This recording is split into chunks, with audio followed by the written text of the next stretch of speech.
आज अपने नौजवान बच्चों को जो भी ऊंची पढ़ाई करानी है, और आपको पता है डॉक्टर पढ़ाने में, इंजीनियर बनाने में कितना पैसा लगता है, 10 लाख, 12 लाख, 15 लाख रुपया। उससे नीचे कोई बात नहीं करता, लेकिन इस राज्य में गरीबों को बैंक कोई लोन नहीं देता। इसलिए हमने योजना बनाया है गुरुजी स्टूडेंट क्रेडिट कार्ड।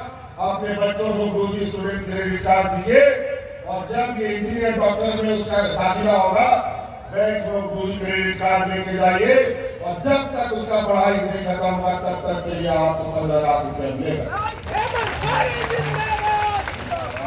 और जब तक पूरा नहीं होगा और आपको पैसा भी वापस नहीं करना है और कोई बंधक भी नहीं रखना है, खाली कार्ड लेके जाओ और बच्चों का वही स्कूल पर बनाने का काम करो। तो कई ऐसे बातें हैं साथियों, यहाँ अलग बगल से, आसमान से, जमीन से अलग अलग राज्यों के नेता यहाँ आ रहे हैं, मुख्यमंत्री आ रहे हैं, प्रधानमंत्री आ रहे हैं, गृह मंत्री आ रहे हैं, सड़क मंत्री आ रहा है, पुल मंत्री आ रहा है, ना जाने कौन सा मंत्री आ रहा है। और भी आज में चुनाव हो रहा है, वहां कोई नहीं जा रहा है। सब मंत्री झारखंड में, सारा मंत्री को लगता है सबसे लवारिस राज्य यही है। लेकिन चिंता मत करो, 5 साल भाजपा को हम लोगों ने बाहर निकाला, और 5 साल में ये पेड़ सूख कर आधा उठता है। अगले 5 साल में ये सूख के खत्म हो जाएगा, गंगा हो जाएगा। आज इसीलिए तो भारतीय जनता पार्टी का नेता कहाँ है? अगर बगल पार्टी से नेता, 2 नेता खरीदो करके और झंडा उड़ाओ, ये लोग नेता है क्या? इसलिए ध्यान रखिएगा, बड़ी ये चुनाव इस लोकतंत्र का सबसे बड़ा पर्व है, और इनके कहने सुनने पर जाने का जरूरत नहीं। आज हम लोगों ने आपके बीच में काम किया है, और आज ये तरह तरह के आरोप, भ्रष्टाचार का बात बोलता है। आज कोई हमको बोला, कल पत्रकार ये में यहाँ के नौजवान चरस, अफीम, गांजा लेने लगे। हमने बोला भाई ये कहां से सवाल आ गया? एक नौजवान से हमने देखा, एक नौजवान ने सवाल पूछा। मैंने बोला बताओ ये चरस, गांजा, अफीम जो हमारे नौजवान के हाथ में जा रहा है, ये चरस, गांजा, अफीम मिलता कहां है? ये गुजरात के इनके व्यापारियों के बंदरगाह में अरबों खरबों टन अफीम, गांजा, चरस मिलता है, और अचानक गायब हो जाता है। कोई ईडी, सीबीआई नहीं, कोई इनकम टैक्स नहीं, कोई पूछने वाला नहीं। तो बंदरगाह से निकला हुआ नशीला पदार्थ ये पूरे देश में सप्लाई करने का काम कर रहे हैं। ये इनका हालत, और भ्रष्टाचार हम लोग को बोलते हैं। आज देश की सारी जो हमारे पूर्वजों का संपत्ति था, बना के रखा था, इस देश का जो सरकारी संपत्तियां थी, चाहे रेल हो, चाहे एयरपोर्ट हो, चाहे पीएसयूज हो, सारे बिक गए। और आज ये सरकारी संपत्ति बेच करके अपनी रोटी, राजनीतिक रोटी से गए। इनको गरीबों को देने के लिए इनके पास पैसा नहीं है, बूढ़ा बुजुर्ग को देने के लिए पैसा नहीं है, हमारे नौजवानों को पढ़ाने के लिए पैसा इनके पास नहीं है, हमारे किसान आत्महत्या कर ले लेकिन उनको ऋण माफ करने का उनके पास पैसा नहीं है। लेकिन इनके व्यापारी मित्रों का अरबों खरबों रुपया माफ करने का इनके पास पैसा है। और आज इस राज्य में राज अलग होने के बाद पहली बार 2 लाख तक का किसानों का ऋण माफी हमारी ही सरकार ने किया।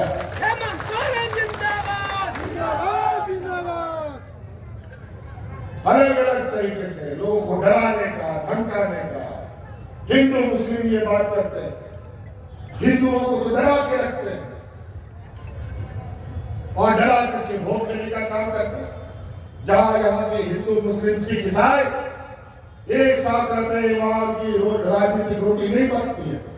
जहां लोग आपस में लड़ते हैं वही इनकी रोटी पकती है। यहाँ आसाम का मुख्यमंत्री 1 साल से झारखंड में घूम रहा है, और 1 साल से झारखंड सरकार को गिराने का सुपारी दे रखा है। यह रोटी बेटी का बात करता है, घुसपैठी का बात करता है। सबसे अधिक घुसपैठी आसाम में घुसे पड़े हैं और ये अलग अलग राज्यों में सप्लाई करता है और घुसपैठी के बाद हम लोगों को बोलता है। ये केंद्र का विषय है, केंद्र को हिसाब देना चाहिए, क्योंकि सीमा का सुरक्षा का जिम्मा केंद्र सरकार के पास है, गृह मंत्री के पास है। आज सहारा इंडिया के द्वारा गरीबों का लूटा गया पैसा वापस करने का बात बोलता है। अजीब हालत है। ये मुद्दा तो बहुत अच्छा इन लोगों ने दिया है, चुनाव खत्म होने दीजिए, हाथ धो करके केंद्र सरकार के पीछे पड़ेंगे। 1,36,000 करोड़ रुपया के लिए तो बड़े ही पड़े हैं। इस राज्य के 1.5 करोड़ लोग जिन लोगों ने सहारा इंडिया में इन्वेस्ट किया है, उनको हक दिलाने की लड़ाई हम लोग करेंगे।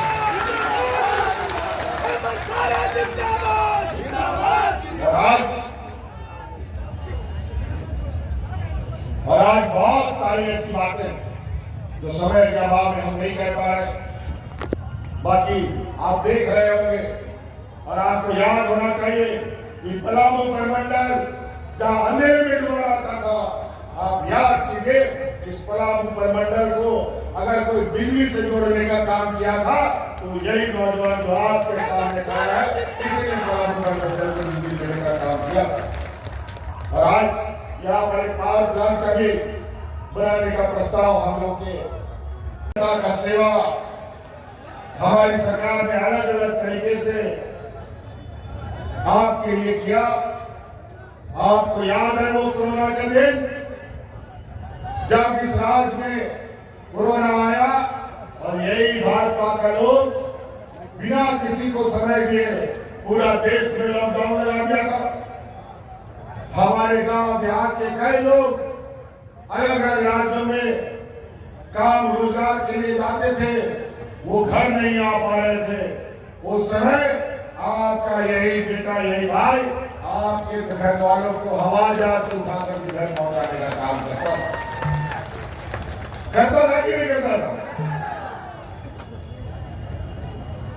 और आज इन लोगों ने फिर से इस राज्य में कब्जा करने का नया षड्यंत्र का प्रारंभ कर दिया है। रोटी बेटी बांटने का बात यहाँ छिड़ रहा है। बटेंगे तो कटेंगे की बातें कहता है। अब इस राज्य में ना कोई बटेगा ना कोई टूटेगा। इस चुनाव में भाजपा को जरूर चुकानी होगा। आज हमारा ये राज्य देश का सबसे पिछड़ा राज्य है और आज इस राज्य की गरीबी इतनी है कि आज छोटी छोटी जरूरतों के लिए हमारा गांव देहात की महिलाएं, गांव देहात के हमारे किसान भाई महाजनों से उधार कर्जा लेते हैं। इतना बोझ है इनके कंधे पर। आज आपका बोझ हमने अपने कंधे पर लिया है और आज आपका सारा बिजली का बिल माफ करने का काम हम लोगों ने किया। बताइए बिजली का बिल माफ हुआ है कि नहीं हुआ? आपका बोझ घटा है कि नहीं घटा है? क्या बात करेंगे ये लोग? ये लोग तो सिरिंज लगा के खून निकाल लेगा हम लोगों का, ये बेमान लोग। और आज पहले बिजली आता था कि नहीं आता था, लेकिन समय का बिजली का बिल जरूर आता था। लेकिन अब 200 यूनिट बिजली फ्री आएगा, जीवन में कभी बिल नहीं आएगा आप लोगों। ऐसी चीजें अभी योजना गिनाना शुरू करूंगा तो इतनी योजनाएं हम लोगों ने विगत 5 साल 2.5 साल में प्रारंभ किया है कि आज हमारी योजना का बोझ करे 3 जज नीचे भारतीय जनता पार्टी का लोग घर के नीचे चला जाएगा। आज बेटी का बात करता है, पूछो ये भारतीय जनता पार्टी के नेता जो यहां आएंगे उड़कर कि आज गुजरात में बिल्किस बानो के साथ जो सामूहिक बलात्कार किया गया, जिनको जेल में डाल दिया गया, उसको चुनाव में पेरोल में निकाल करके वोट मांगने का काम यही भारतीय जनता पार्टी के लोगों ने किया। यही लोग हैं जो पंजाब में राम रहीम जो बलात्कार के आरोप में जेल खट रहा है, चुनाव में इनको जेल से बाहर निकाल करके वोट मांगने का काम करता है। ये लोग बेटी का बात करेगा और रोटी का बात करता है। याद कीजिए डबल इंजन की सरकार में जब भगवान दास इस राज्य का मुख्यमंत्री था, इस राज्य में दर्जन लोग हाथ में राशन कार्ड लेकर के भाग करते हुए भरा था। मैं उसका गवाह हूं। मैं उन लोगों के घर गया था और आज इस राज्य में कोरोना जैसा विपत्ति आया और एक भी आदमी को हमने भूख से नहीं मरने दिया, एक भी आदमी को नहीं। इसमें सबसे बड़ा हमारा योगदान देने वाली इस राज्य की महिला दिख रही, तभी ये राज्य का जनता बच पाया। और इस कोरोना में आपको बचाने के लिए मुझे बहुत बड़ा कीमत चुकाना पड़ा, बहुत बड़ा कीमत। आज इस कोरोना में राज्य की जनता को बचाने के लिए गांव-गांव, पंचायत घूमने वाला हम लोग के हाथियों से अंसारी को कोरोना साथ लेके चला गया। आज भाई जनरल बातों को कोरोना साथ लेके चला गया, तब जाकर के ये राज्य बचा। और महिलाओं का जो हमें सहयोग मिला और उसी दिन हमने संकल्प लिया था कि इस राज्य की महिलाओं को अपने पैर पर खड़ा करेंगे। और आज उसके तहत महिलाओं के लिए मैया सम्मान योजना हमने क्या है, आज 1,000 रुपये महिलाओं के खाते में डाला। और हमने संकल्प लिया है कि फिर से हम सरकार बनाने जा रहे हैं और अगले 5 साल के अंदर सभी महिलाओं के खाते में 1-1 लाख रुपया पहुंचाने का काम करेंगे।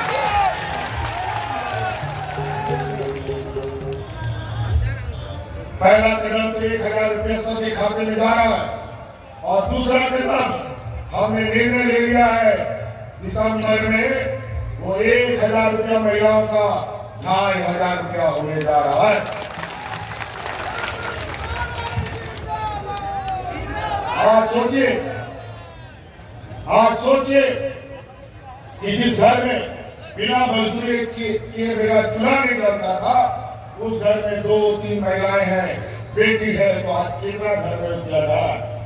5,000, 7,000 हर घर में रुपया जा रहा है। ये देश का पहला राज्य है। पहले 1-2 गांव देहात में बुढ़ा बुजुर्गों को पेंशन मिलता था। हमने कानून बना दिया, इस राज्य में सभी बुजुर्गों को पेंशन देने का काम हम करेंगे। आज दिया लगा के भी खोलोगे ना, कोई बुजुर्ग बिना पेंशन का नहीं मिलेगा। पहले विधवा को 40 साल 50 साल के बाद पेंशन मिलता था। हमने कानून बना दिया, जिस दिन से विधवा होगी उसी दिन से उसको पेंशन मिलने का काम है। विधवा होने का कोई समय होता है क्या? कभी भी विधवा हो सकता है, भगवान न करे कोई विधवा हो, लेकिन कोई घटना दुर्घटना हो जाए, शादी के 6 महीने के बाद भी विधवा हो सकती है, हो सकता है 50 साल के बाद भी विधवा ना हो।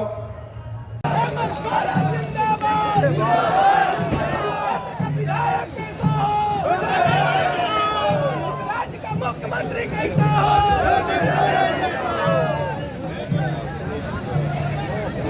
आगे आने दीजिए, आगे आगे आगे। जिंदाबाद जिंदाबाद जिंदाबाद जिंदाबाद जिंदाबाद जिंदाबाद जिंदाबाद जिंदाबाद